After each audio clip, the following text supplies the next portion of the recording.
You were meant to live a life of significance. So I want you to imagine something. What does significance look like?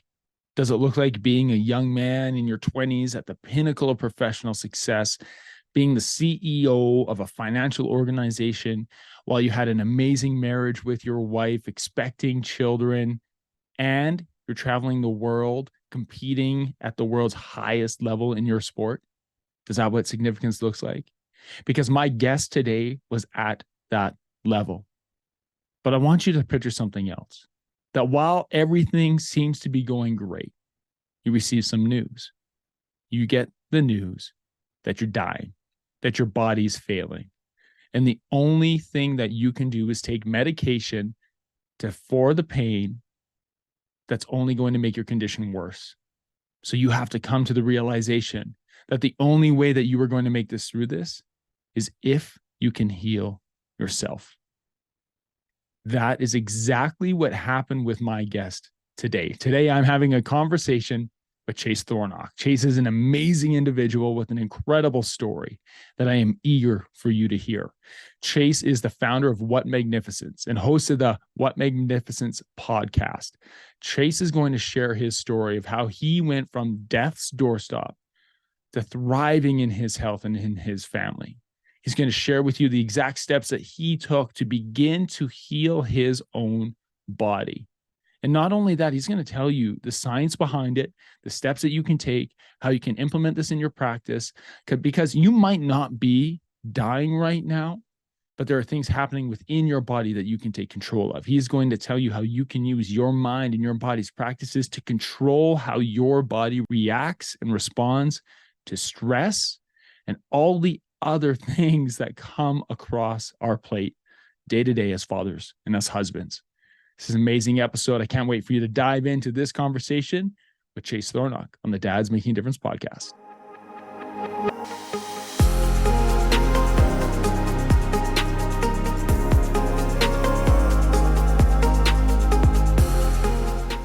Chase, welcome to the Dads Making a Difference podcast, brother. Good to see you today. Thank you. I'm happy to be here. And I appreciate you taking time out of your day to be here. If you're watching this on YouTube or you're seeing this on social media, Chase you're already intrigued. You see this guy and you're like, okay, he's got the hat, he's got the cowboy hat on, he's got the hat on, the black t-shirt, and he's in dusty. And it's like, this guy is real. And I love it. And I am going to share what you were doing like 15 minutes ago. What were you doing outside? I'm welding up my solar array. Love it. Outside, welding up a solar array. He's like, oh, I'm going to jump on this podcast interview. And well, my wife came out and she's like, hey, you got that? I was like, oh. So anyway, I'm a little more sweaty than I'd probably prefer to be. But yeah, that's the nature of the work out here. And I love it because it's real, right? That's why. And that's why I want to draw attention to it, because when I listened to your story and in the short conversation we were able to have a couple weeks ago, what I realized right away is that you're real. And it's not some, pomp and circumstance. It's not some flash and everything. It's like your story is real and it hits home. And I shared with you real quick how excited I am for this conversation today. And Chase, man, for the guys who don't know, you have had quite a life and quite an experience. So I think we dive right into it, dive right into your story, what you're about, what got you here. I want you to share a little bit about yourself. Yeah, I feel like my life, it's funny because your life is your life, right? But I will skip to college because I was coming out of college. I was in the business school at my university, and coming out of school, my wife and I were on a world traveling ballroom dance team of all things. And so we were operating at a really high athletic level. We were dancing 12 to sometimes 14 hours a day. And all of a sudden I started to get really sick and kind of limped along. And eventually I was diagnosed with this pretty aggressive autoimmune disease. I graduate from college. I go into the venture capital world. It kind of from the outside, it looks like I'm maybe on top of the world. I was put in a portfolio company of the venture fund. I became the CEO of that company within 3 years. And I was, checking all the boxes in terms of this successful life, but I was dying. I was literally dying. The doctors, over that period of time, we tried every medication available. They were these, I think it was like $2,000 a shot. And I was taking them every 6 weeks and all of these different types of medications, and nothing was really working at all. And I got to a point where the doctors, I had to quit my job. I was bedridden. I couldn't walk. I had to crawl to the bathroom. And the doctors were like, we really have nothing left for you. We have steroids, which if you've ever taken anabolic steroid or whatever they're called, they're catabolic. They don't build muscle, they tear muscle down. But Right. these steroids, they either have steroids for you, like prednisone, or opioids to help you with the pain, Oh, right? wow. So Yeah. two options that would kill me anyway over long periods of time. And yeah, I was in a really dangerous spot. I was being fed by a line to my heart. I couldn't eat any food. It was a PICC line that went into the vein in my arm and to my heart. And I wore a backpack that pumped this stuff called TPN into my body, just to try to survive on a day-to-day basis. I eventually went septic on that PICC line. I got a staph infection in the line itself and was literally hours from death. Mm. And there was this moment of clarity. I remember laying in my bed. It was the middle of the day. I had the blackout curtains drawn, in so much pain and so sick, and laying there, and I could hear my kids outside my door, and my wife taking care of them. They were all under 6 years old, three boys under six, and I remember laying there, and God told me, He said, "If you're going to survive, you need to heal yourself. You need to learn how to heal yourself." And initially, I just thought I was dead. I was like, well, that's it. What's my background? How am I going to figure this thing out? Um, but the pieces were put into place, the mentors, the teachers, and I was able to learn how to heal my body. And now that's what I teach people around the world how to do. Wow. Amazing. I want to circle back because, that's somebody probably just heard that and was like, oh, wow, like that's incredible. Competitive ballroom dancer, one of the best teams in the world. Your body starts to shut down after you leave college. You're in a job. You've reached the pinnacle of professional success, really at a really young age. A lot of people would strive for. Your body shuts down. You're told you're dying. They have no answer. You come to the realization that you're going to heal yourself. You have to heal yourself. But all during this, like you had three boys under six. So at what point in that journey did you become a dad? And how did that play a role in you really stepping forward and saying, I got to do this? I have a picture holding my oldest son, and he's in the NICU because he was born 6 weeks early because of the stress that my wife was going through. And he had a PICC line, and I had a PICC line, right? You can see the PICC line running In the into my picture. backpack.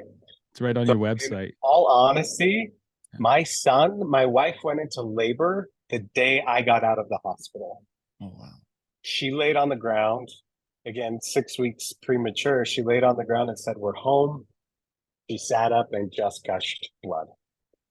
And I hadn't even pulled my stuff out of the car from Wow. the hospital. So we put her stuff in the car and we just drove back. It's Yeah. essentially the way that it happened. Then she was in labor for 3 days as they tried to stop it and tried to, keep him from coming. He came and he was healthy. He had to stay in the NICU for a little bit, but that's right when it all started. Okay. And then our other two came in pretty quick succession. They're all about 20 months apart. And my health, it was really interesting. We can talk about this later, but my health, every time a child was born, my health would collapse, Mm. right? So it certainly, it wasn't this linear thing, right? It was more like a blah, blah, blah, blah, blah. But it's hard to plan your life when you're like, am I going to survive this? Are we okay? Are we going to whatever? But that's when it started, is right in the throes of it all. Wow. Okay. So you've come to this realization you need to heal yourself. God said you need to heal yourself. You're going to survive. You're going to make it through. I Where do you wish he said that. He said, if you're going to survive, survive? If if you're that's going that to live. that's a big You gotta do it difference. yourself. Yeah. Yeah, that's a big Yeah. difference. If you're But gonna, but to your survive. point, it brought up the possibility, Yeah, right? I thought, oh, you're telling me there's a chance, right? yeah, yeah, Maybe I can do this. yeah.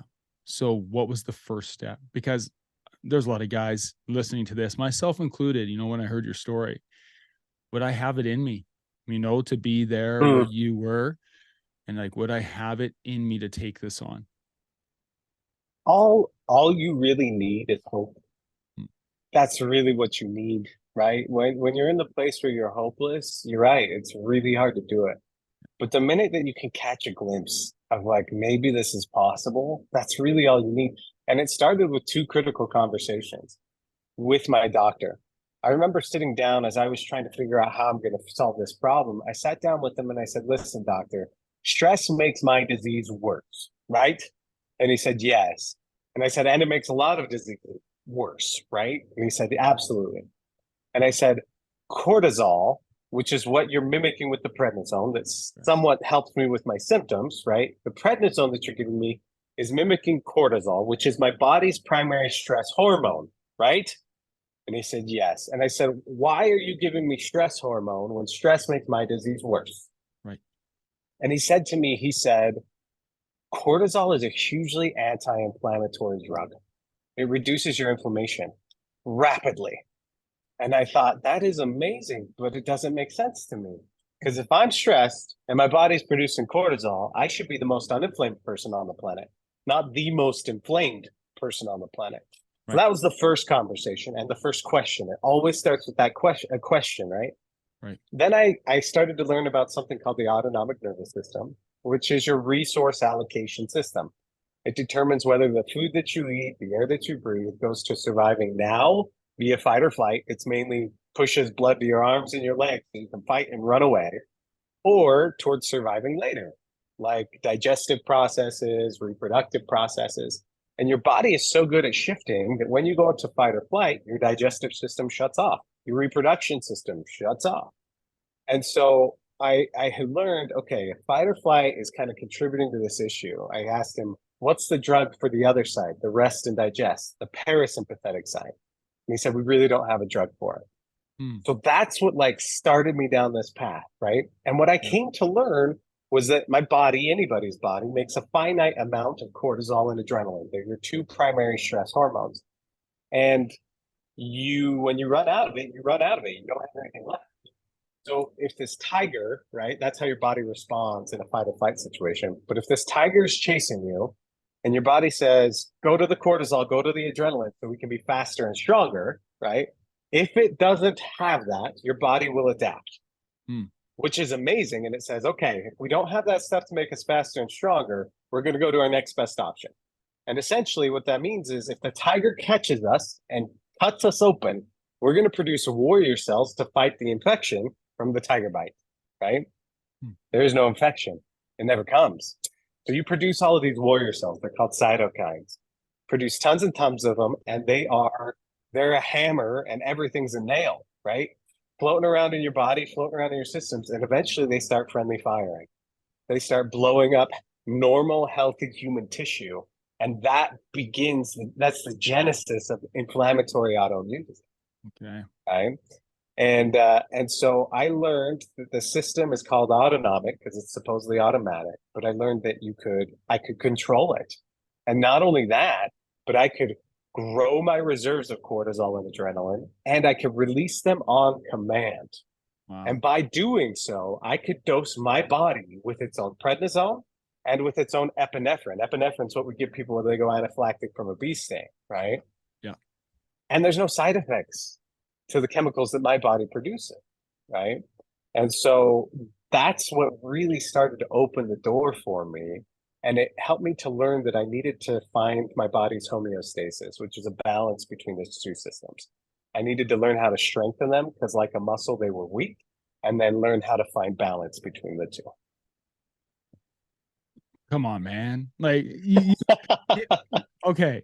You were in a profession that was not health, that was not this base, but you went through this like intense experience and you dug into this on your own and you made this like So there's probably a bit of dramatization there, right? When I say, who am I to figure this out? I didn't realize it at the time, but I had more or less a medical degree based on the challenges that I'd been going through over the last Yeah. decade, right? Yeah. I'd been to Okay. doctor after doctor after doctor. I knew the language, I knew the Right. nomenclature.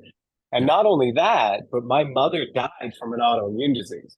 So I Mm. didn't even realize this, right? But being a child, I went to all those doctor's appointments with her, right? Okay. And so there was a foundation that was laid there from when I was little that at the time I didn't recognize. And now looking back, I can see was really fundamental in helping me coalesce all of these ideas. Yeah. Wow. Amazing. And so now you've discovered this, not so much discovered it, but learned it, learned how to implement it. But you mentioned something that I think is fascinating. You mentioned that you can train your body to release these hormones on demand.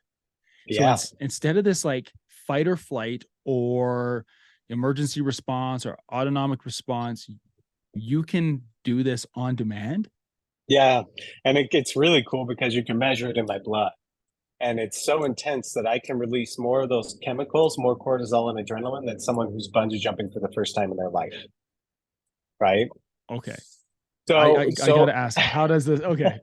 You know where this is going because there's guys listening to this who are as fascinated as I am at this. And they're like, I want to do that. And they yeah, probably won't be able to do it by next week. And this is what you help people do. right. This is your superpower and your expertise. But how do you start preparing yourself to get to a place where you can do this? So I think that's a really interesting question. And I know how you're asking the question, but I do want to point this out that this work is it's not easy. It's like it's not Right. taking a pill. You know what I mean? Like it's using your body's machinery to accomplish certain processes. It's a lot like working out at the gym. Yeah. It requires that, first of all. But at the same time, it's also not this overexertion process where if you're really sick like I was, you can't access this. You can absolutely do it. So it turns out that there's actually lots of ways for us to exercise the system. For example, if you go rock climbing, you're going to exercise the fight or flight system, the fight or flight response. Okay. Yeah. But what I learned and what was most effective was one of the main people that came into my purview was Wim Hof. Okay. And Okay. that's becoming more and more something that people are hearing about and understanding. But Wim has used breath work and cold work to activate these systems deeply, right? And I use different techniques as well, but breath and cold are pretty accessible to most people, except my clients in Texas and Arizona. Sometimes we have problems with the cold water. The cold water. Yeah. But when you do the breathing exercises, what happens is that you go into these breath retentions and your tissues stay highly saturated with oxygen, but your O2 sat in your blood starts to plummet. Mm. And as your brainstem monitors that, it says, oh crap, we're in trouble here. Right. And eventually, as you train, my O2 sat, you can watch it with a monitor, it'll drop into the 40s. It'll shut the monitor off. And when it does that, the brainstem dumps all of its stress chems. That is, it's our last shot. Let's throw everything we got at it, right? And then when it rebuilds those chemicals, it builds more and more and more of them, right? And then once that fight or flight's been activated, all the blood leaves your core, goes to your arms and your legs, right? And then you step into the cold. And the cold reverses that whole process. So you have enough arteries and capillaries that if you lined them up, they'd go around the planet 2.5 times. Okay. And all of those have primitive little muscles on them. And when you step into the cold, your body wants to preserve your core temperature. So it closes all those arteries and capillaries in your arms and your legs. It pushes all that blood back to your core. Right. And that just so happens to be where your long-term survival organs are, right? And so now they are flushed with nutrients and what they need to do their jobs. And the thing that activates that response in your body, it's called the dive reflex. It's the gasp, right? The thing that's Yeah. responsible for that is the parasympathetic and more specifically the vagal nerve. Okay. Hey guys, I wanted to take a moment and talk about our community of DMD brothers in the DMD Mastermind. We are men who help each other to stay focused and intentional in our pursuits of personal, professional, physical, financial, emotional, and spiritual growth. We are a community of men who bring courage, wisdom, and transparency to unfiltered conversations that challenge us to be more impactful men. To be dads making a difference. We do this through our online and in-person events where men come together to speak into each other's lives and then turn around and do the deep work to create change in their families, in their businesses, and in the community around them. If you are wondering if this community might be right for you, you can find more information on the DMD Mastermind, and you can also book a call directly with me at dmdmastermind.com. Now, let's get back to our show.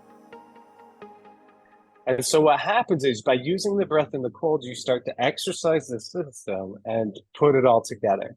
And that's really meaningful for a lot of people. And if people listening want to start, you can go to my website, put in your email address, and I'll teach you how to start doing this. But then beyond that, we have to understand why their bodies have been in a constant state of fight or flight to begin with, right? They have become conditioned to stimuli in their environment that they don't realize is sending them into fight or flight over and over again. A good example of this is like red and blue flashing lights when you're driving down the freeway, right? You have a response to that. You dump your adrenaline and your cortisol that you have. But what most people don't realize is that that's conditioned. If someone from another country was used to white and green lights, for example, they wouldn't have the same response to the red and the blue. So you learn to access and control the autonomic nervous system. And then you learn to rewire your brain so that you're not responding to the same stressful situations. And this is really, really practical when it comes to your wife and your children, right? Do you get angry at your kids when whatever happens, or do you yell at your wife when you talk about money? All of that stuff is a triggering of the fight or flight. And you really have two options. You fight or you disengage. You run away. Yeah. I've experienced both of the examples you gave. That gasp response. I remember jumping in a lake, frozen lake, hole in it, and we did this voluntarily. I live in Canada, so we do these types of things, not thinking. Sure. So I jump in this frozen lake. It was actually for a fundraiser, and I jumped in, and I remember the firefighters being in the water for this fundraiser, and they were 4 feet away from me, and it was everything in my body to get to them. Everything in that cold water. But it was that gasp. And I remember them clearly saying, and we'll come back to the breath work, clearly saying, take a breath, like don't hold your breath, don't exhale. And they were like coaching before you jumped in, because that has a huge impact on how you breathe, on how your body's going to respond to that shock. Right. And what that shock is called is it's a stressor. Yeah. It's a hermetic stressor is what it's called, which is one that you have some control over. Okay.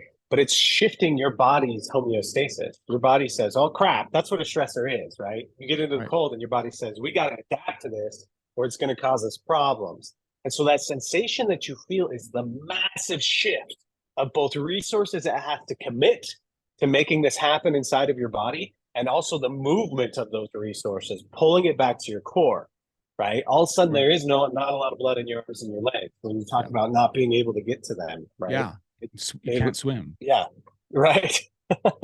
It becomes a thing. And our bodies are so efficient, like I said, at shifting those resources that if we stay in this low-grade fight or flight, there are not enough resources for our long-term survival organs. And over time, they start to shut off. That becomes disease. Whether it's diabetes, whether it's ulcerative colitis, rheumatoid arthritis, plaque psoriasis, right? Like all of those things have an origination in that system. Okay. So I've heard of Wim Hof, and this, I think his stuff really hit maybe the mainstream during 2020, 2021, when people cruising online, there's this cold submersion and this training and climbing mountains with no shirts on and all this stuff. But I've always been intrigued by it. Never have I committed to doing it. And I've heard your podcast where like you start your day, you have the cold shower, and I've heard of like the submersion tanks and the cold therapy tanks. What are the benefits that somebody might see from this in the short term? Who it's hard. Come on. It's hard. It's hard to stand in the shower where there's warm water and turn it on cold and stand there and breathe calmly and not get overworked by it and do the breath work. Like, what are some of the benefits that someone who's not fighting a life-threatening disease at the moment, would see. Yeah, there are, man, there are so many benefits. First of all, disease is a continuum. Your body will adapt and adapt until it can't anymore, and that's called criticality, and that's what we usually call disease, right? Okay. But so many of us, especially with like our Western diets and things, right? We're on that spectrum at some point or another, especially with things like diabetes and heart disease. Okay. I'll Right. just speak to those two because those are probably in your family history, or you may be pre-diabetic, right? Right. If you're like most Americans, I guess. Um, when you get into the cold, the first thing is that the heart itself weighs a pound and a half. It was never meant to push blood 2.5 times around the planet. But because we live such a comfortable life controlling our temperature, all those primitive muscles on the arteries and capillaries don't have to work at all. Mm. And so now all the force comes to the heart to try to move the blood around the body. Our blood pressure goes up, right? And it starts to exert all sorts of pressure, and we end up with heart failure and heart disease. Okay. So you're going to strengthen your cardiovascular system by doing this. The other thing that you're going to do is heating your body up. It's called thermogenesis, requires a massive amount of energy. And so your body, unless it's shivering, right? Shivering is its last option. But before that, what it will do is it will actually take the insulin receptor on the edges of the cell and it will move it to the outside of the cell. As people become insulin resistant, type 2 diabetes, Yeah. that insulin receptor retreats into the interior of the cell. So they become more resistant to the hormone insulin. The cold pushes those to the outside because it wants the energy. It needs the glucose now, right? So Right. you're going to increase your insulin sensitivity, and then you're going to produce something that's called brown fat. And brown fat, simply put, is brown because of the density of mitochondria in the fat. Mm. And mitochondria are your body's powerhouses. They produce the energy that your body needs. And so now you're going to have more mitochondria to produce more energy for you, right? So, and then not to mention the endorphin release that you experience. And then the most important thing, and it's the thing that I teach my clients longer term, is that it starts to make you aware of your brain. Okay. For a lot of people, their brain is them. There's no distinction between the two things. But the minute that you step into the cold, you are only present. That's the only thing that exists. You're not worried about your shopping list. You're not worried about that client you got to deal with in 3 hours. Yep. None. It is just, you are just there. You're present with your body. It's Okay. true. Yeah. And that skill is what I call a disciplined mind. And it's Mm. in that place that you start to begin to access the ability to rewire things and choose how you're going to respond to stimuli in your life. And so that has a knock-on effect to your interpersonal relationships, to your health long term, that is hard to overstate. It becomes, the cold initially is discomfort, right? But that discomfort becomes an analogy for you to challenge some of the uncomfortable things in your life that you need to go through to get to who you want to become. So good. So good because, we started with your story and where we came from like a health lens where you were fighting this disease for your life. Yeah. But there's so many applicable benefits that this and parallels to other areas of life. I love that you took it there. I love that you said, you're going to be more present with the people around you. You're going to be able to navigate the conflict in your life with your wife and your kids better by doing this. And so I'll be honest, like there's times I'm like, oh, this seems a little like flashy, a little bit hokey. Like, does it Sure. actually work? But the more Yeah. you explain it, man, I want to jump in a cold shower right now. I'm serious, and I want to because what you're sharing and what you're saying this could do for you, I think every man listening to this and women who are listening to this who share it with their husbands can benefit from doing this. And you know what? If you're curious about it, do it when you like go hop in the shower when you catch yourself angry with your children, Hmm. right? Like kids are built to push those buttons. When you notice that that's happening, go hop in the cold shower and see what it does for you, Yeah. right? I guarantee that goes away like that. The anxiety goes away like that, right? So it is, to me, it's so applicable. And then if it does something for you, Right. then take that as a sign and say, because that's what happened to me, right? I'm like, oh, this is Yeah. crazy, right? And then I tried it and I was like, oh, there's something to this. You just have to try. Amazing. Okay, I'm gonna try it. I'm gonna do it. I'm going to Yeah, next go do next. it. I was telling you today is my son's birthday, and he and Yeah. three of his buddies were in the house today running around like madmen. My wife was at work, and there was a point where I probably needed to do exactly what you just said. Instead, I firmly yet lovingly told him to get out of the house. You know, uh, but I'm going to try that, and I want to keep this big picture because we just dove in for like last 10 minutes on just this cold submersion, this cold therapy practice. But this Yeah, was just one part of what you implemented in your journey to self heal. And I yeah, think that's fascinating. Um, yeah. what were a couple, we won't go as in depth, but what were a couple of the other things that you found helped you through this process um, in that self healing?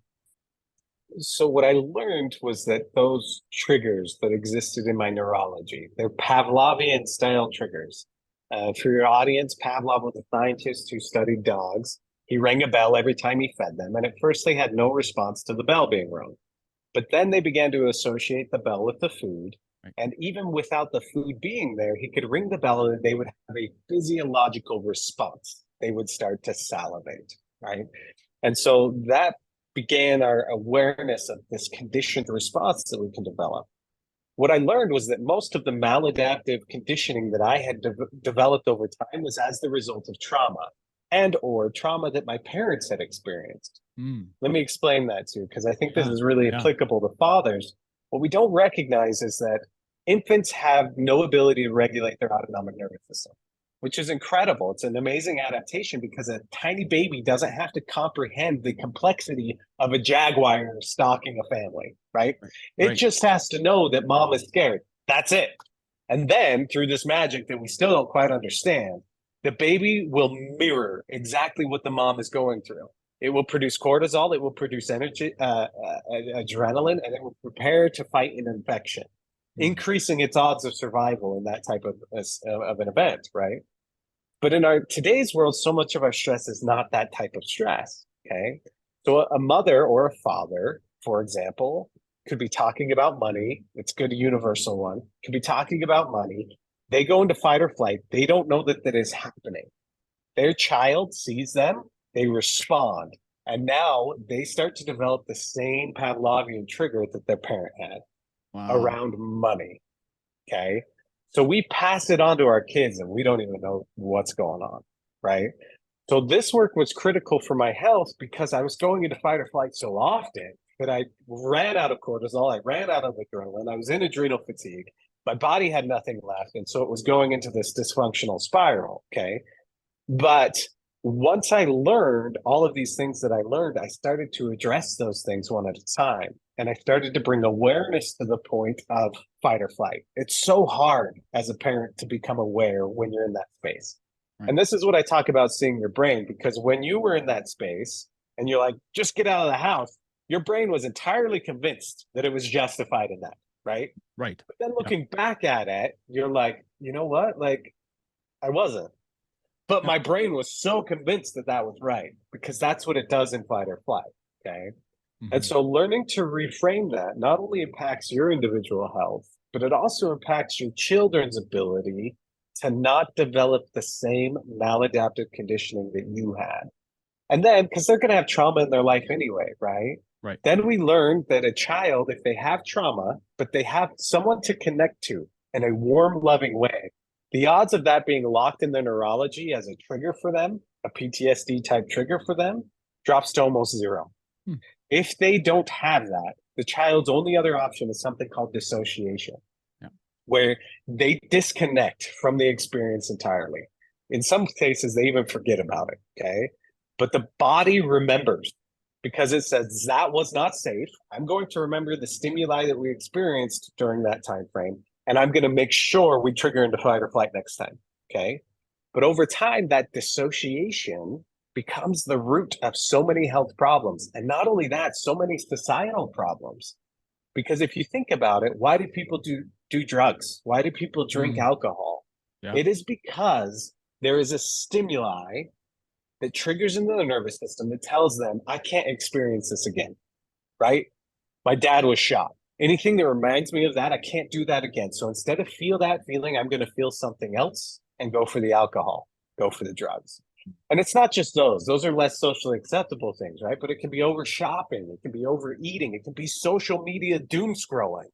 Those are all dissociative techniques that disconnect us from our bodies and from our people around us. And this is so good. Like, I am going to listen back to this like multiple times. You're giving so much here. Okay. Lots to digest, but I want to ask you a question because you've obviously learned a lot, like about how the body reacts, how the brain reacts to the cell systems, everything, like right down to the cell level. You've looked at this. But I want to shift it a little bit to the personal. You know, you've gone through this process to the point of almost dying, to this process of self-healing, which, like, I'm sure it wasn't an overnight thing, right? Like, this No, wasn't quick. it takes time, but it was a lot faster than I got sick. That's for Yeah. sure. Yeah. Yeah. What did you learn about yourself during this process? I think I learned way more self-compassion than I even comprehended was possible, right? Just the ability, I didn't realize how little space I had for myself. I would create space for other people. And I think even as a parent, sometimes that can get even condensed further down, right? That a good parent is one who ignores their needs and focuses on their children and their family. And I think what I learned is that through the self-compassion work, in understanding that where I was wasn't my fault. Like this wasn't a character flaw, right? But at the same time, the way that I was choosing to see life was impacting my health. That was a really hard jump, right? Because my brain wanted to say, well, if I have any control over this, then I'm making myself sick. And if I'm making myself sick, then I hate my family, then I whatever, right? Mm-hmm. But I learned that there was so much space for all of that, right? And that just became a fascinating experience. And then one other thing that I learned that I think is critical was that the piece of me that I thought was me, which is this constant chattering that goes in on our heads, always worried about the future, always thinking about the past, hardly ever present with our families, with our kids, with our wives, right? Because Right. that's how I solve problems. That's my executive function. Yeah. What I learned was that that was just a piece of me, and it was an undisciplined piece of me, and it was impacting and ruling my life in ways I just wasn't aware of. I just had no idea what was going on. And when I learned to be still, that's when the whole world opened up for me in terms of being able to heal my mind and heal my body. Yeah. Incredible.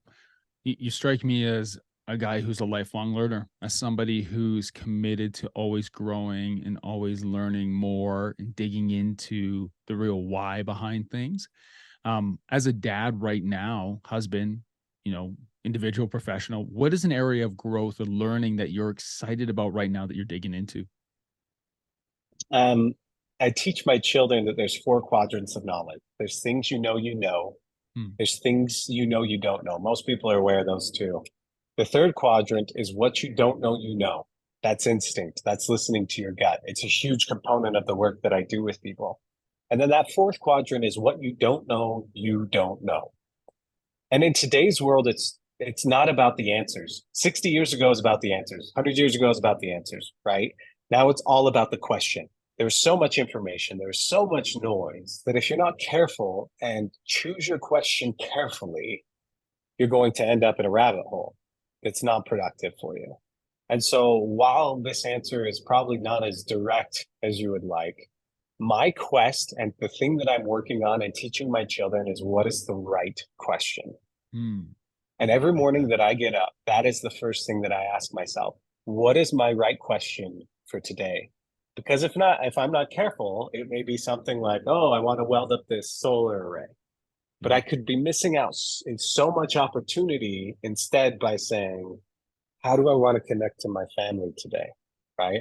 How do I want to teach? How do I want to learn? How do I want to discover what I don't know? I don't know. Hmm. And you're right. I'm a lifelong learner out of compellence. That's not even a word, but It I is was going now. to die. It is So I now. had to learn. I just had to do it. I just had Yeah. to learn. Yeah. And then Yeah. since then, you're right. I love it. I love bringing in information, and everybody is like that in their own way.